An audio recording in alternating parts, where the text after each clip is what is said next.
Ne bir gün elçi gelmiştiler.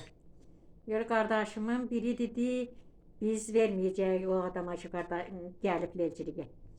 Yollarım dedim demişti balam gel ne demişti ya sen genelde danıştır bu desin gerek herkese göğün olsa ona verecek. Sonra ben gittim kardeşimin hanımıyla helçede okuyak. Ben dedim koyma oturun silinsin.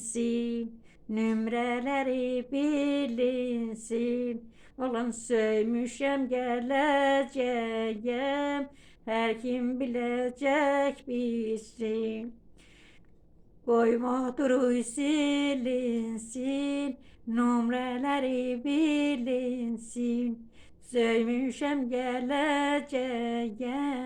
Her kim bilecek bilsin.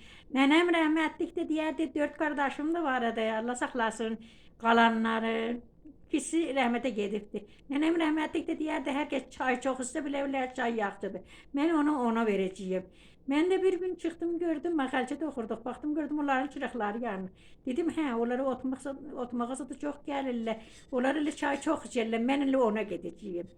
Yıllarım kardeşler vardı mı? Elçi geldiler de kardeşler vardı mı? Adam dedi balam dedi bunun kime göğünü var? Dedi ha göğünü vardır. O adama ki istiller göğünü vardır.